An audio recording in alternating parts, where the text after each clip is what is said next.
তো প্রিয় দর্শক বন্ধুরা, তোমরা বাংলা আবাস যোজনার যে লিস্ট বের হয়েছিল, এবার কিন্তু ফাইনাল লিস্ট আর বের হবে না, সেটা এসএমএস করে কিন্তু আপনাদের মোবাইলের মাধ্যমে কিন্তু সেটা জানিয়ে দেওয়া হবে। তাই জন্য বিশেষ করে কিন্তু একটা ক্যাম্প কিন্তু চালু করছে প্রত্যেকটা পঞ্চায়েতে। তো কবে থেকে আপনাদের সেই ফাইনাল লিস্ট আপনারা জানবেন আপনার এসএমএস এর মাধ্যমে, তার সম্পূর্ণ জানবে এই ভিডিওর মাধ্যমে। তো চলুন বন্ধুরা, ভিডিও সম্পূর্ণ দেখে নেওয়া যাক। অবশ্যই আপনার ভিডিও সম্পূর্ণ দেখতে থাকুন। দেখতে পাচ্ছেন যে আবাস যোজনা এলো একটা বিরাট ঘোষণা, অর্থাৎ অলরেডি আপনারা জানেন যে আবাস যোজনা প্রত্যেকটা জেলায় কিন্তু যোগ্য অযোগ্য বিভিন্ন ধরনের লিস্ট কিন্তু দেওয়া হয়েছে। এবার কিন্তু যে সমস্ত নামগুলো কিন্তু বাছাই করা হবে এবং বাছাই করবার যে একটা যোগ্য তালিকা লিস্ট যে বানানো হয়েছে, সেই লিস্টটা কিন্তু আর বের হবে না। সেটা কিন্তু আপনাদের এসএমএস এর মাধ্যমে জানান দেওয়া হবে যে আপনার যোগ্য তালিকার নাম আপনার উঠলো কিনা। তো সেটা দেখুন, এখানে যেটা বলা হয়েছে, এখানে বলা হয়েছে যে ট্যাব কেলেঙ্কারি পুনরাবৃত্তি যেন না হয়। অর্থাৎ জানেন যে যে যে সমস্ত স্কুলে যে সমস্ত ছাত্রদের যে ট্যাব দেওয়া হতো, সে টাকা কিন্তু অনেক জালিয়াতি হয়েছে। তার জন্য কিন্তু এখানে বলা হয়েছে যে ট্যাব কেলেঙ্কারি পুনরাবৃত্তি যেন না হয়। সেই ক্ষেত্রে আবাস যোজনা প্রকল্প উপভোক্তাদের টাকা বিলির ক্ষেত্রে বাড়তি নজরদারি উদ্যোগ নিল নবান্ন। অর্থাৎ যাতে আবাস টাকায় যাতে কোনোভাবে কোনো জায়গায় কোনো দুর্নীতি না হয়, তার জন্য কিন্তু একটা কঠোর কিন্তু একটা নিয়ম কিন্তু জারি করলেন, সেটা কিন্তু রাজ্য সরকার তরফ থেকে। যাকে বলা হয় রীতিমতো বর্জ্য আঁটুনি, যাকে বলে একাধিক দফায় উপভোক্তাদের পরিচয় সহ অন্যান্য নথি খতিয়ে দেখা হবে। অর্থাৎ যে সমস্ত ব্যক্তিদের যোগ্য তালিকায় নাম উঠেছে, সে সমস্ত ব্যক্তিদের কিন্তু সমস্ত কিছু তথ্য কিন্তু খতিয়ে দেখা হবে, তবে কিন্তু আবাসের টাকা তাদের মিলবে। একটা কোনো যদি ভুল ত্রুটি থাকে তাহলে কিন্তু সে টাকা আটকে যাবে সে সমস্ত ব্যক্তিদের। এমনই কিন্তু রাজ্য সরকার থেকে কড়া নিয়ম কিন্তু আনতে চলেছে আবাস যোজনা টাকা যে সমস্ত ব্যক্তিদের দেওয়া হবে সে সমস্ত ব্যক্তিদের ক্ষেত্রে।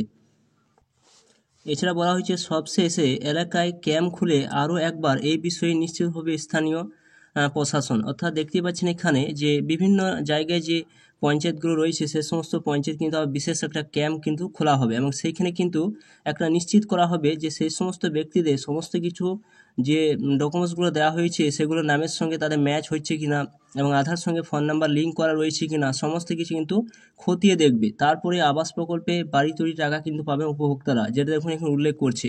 অর্থাৎ আপনাদের পঞ্চায়েতে বিশেষভাবে কিন্তু একটা ক্যাম্প কিন্তু খোলা হবে এবং সেই ক্যাম্পে কিন্তু আপনার সমস্ত কিছু তথ্য কিন্তু যাচাই করবে, তবে কিন্তু আবাসের টাকা আপনাদের মিলবে। তাছাড়া কিন্তু আবাস টাকা মিলবে না, এমনকি রাজ্য সরকার থেকে একটা কঠোর নিয়ম কিন্তু জারি করছে আবাস যোজনা টাকা পাওয়ার ক্ষেত্রে। তো আপনারা দেখতে পাচ্ছেন এখানে, তো আপনাদের নাম সেই একটা বিশেষ তালিকা অর্থাৎ যোগ্য তালিকায় নাম উঠলো কিনা সেই লিস্ট কিন্তু আপনারা পাবেন না, সেটা কিন্তু এসএমএস এর মাধ্যমে কিন্তু জানিয়ে দেওয়া হবে। তো কবে জানিয়ে দেওয়া হবে সেটাও কিন্তু এখানে উল্লেখ করে দেওয়া হয়েছে। তো সেক্ষেত্রে কি বলা হয়েছে, স্কুল পড়ুয়াদের ট্যাবের টাকা বিলিকে কেন্দ্র করে সম্প্রতি সাইবার কেলেঙ্কারি ঘটনা সামনে এসেছিল। ওই ঘটনা থেকে শিক্ষা নিয়ে আবাসের টাকা বিলির ক্ষেত্রে সুরক্ষায় বাড়তি নজরদারি ব্যবস্থা করা হয়েছে।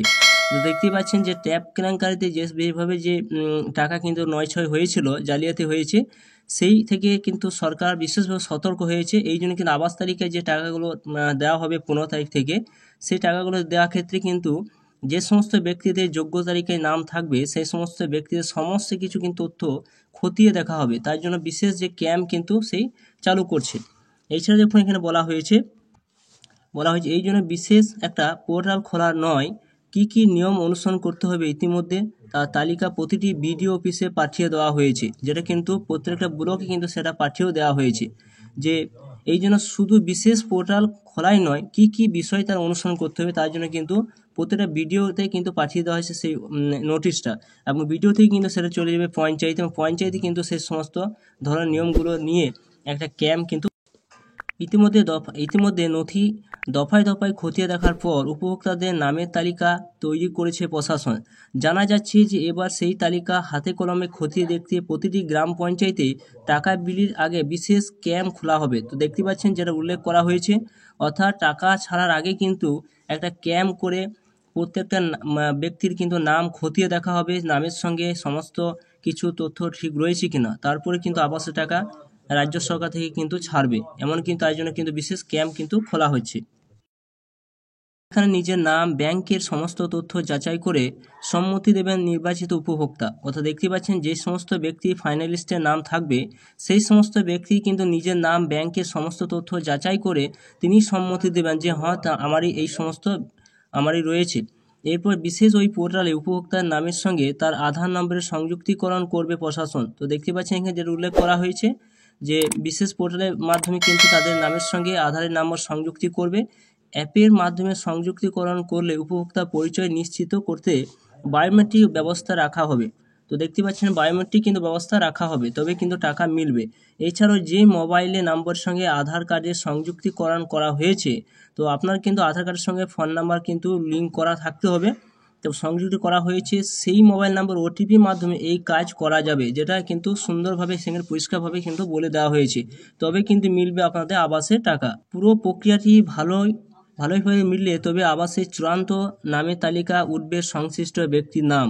সমস্ত কিছু খতিয়ে দেখার পর তারপরে কিন্তু সেই সমস্ত ব্যক্তির নাম কিন্তু সেই চূড়ান্ত তালিকায় কিন্তু উঠবে, তাছাড়া কিন্তু সেই নাম চূড়ান্ত তালিকায় উঠবে না, যেটা কিন্তু পরিষ্কারভাবে বলে দেওয়া হয়েছে। এরপর সরাসরি পোর্টাল থেকেই এসএমএস করে উপভোক্তাদের জানিয়ে দেওয়া হবে যে নির্বাচিত হওয়ার কথা, অর্থাৎ তিনি সেই আবাসের যোগ্য তারিখের নাম তার উঠলো কি না সেটা কিন্তু এখন এখানে বলে দেওয়া হয়েছে।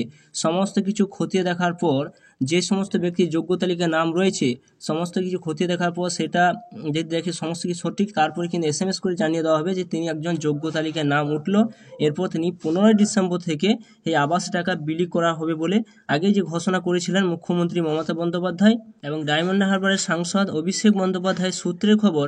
শীঘ্রই সেই প্রক্রিয়া সম্পূর্ণ করতে পঞ্চায়েত এলাকায় খোলা হবে প্রশাসনের এই বিশেষ ক্যাম্প। চলছে শেষ মুহূর্তের প্রস্তুতি। তো দেখতেই পাচ্ছেন সমস্ত কিছু খতিয়ে দেখার পর তারপরে কিন্তু সেই আবাসের টাকা সেই সমস্ত ব্যক্তিদের অ্যাকাউন্টে কিন্তু প্রদান করা হবে। তো আপনারা জানতেই পাচ্ছেন কিন্তু আপনার ফাইনাল লিস্ট কিন্তু কোনো জায়গায় দেওয়া হবে না, এসএমএস এর মাধ্যমে কিন্তু আপনাদের জানিয়ে দেওয়া হবে যে আপনি যোগ্য তালিকায় নাম আপনারগুলো আপনি কিন্তু 15 ডিসেম্বর থেকে বা 30 ডিসেম্বর মধ্যে আপনার কিন্তু টাকা আপনার অ্যাকাউন্টে প্রদান করা হবে।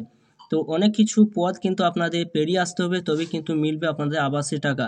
এটাই কিন্তু রাজ্য সরকার থেকে একটা বড়সড় একটা আপডেট বা ঘোষণা করেছে আবাস যোজনার তরফ থেকে। তো বন্ধুরা ভিডিও কেমন অবশ্যই লাইক করবেন, চ্যানেলটা অবশ্যই সাবস্ক্রাইব করে রাখুন, পাশে থাকা বেল আইকনটি অবশ্যই আপনারা প্রেস করে রাখবেন।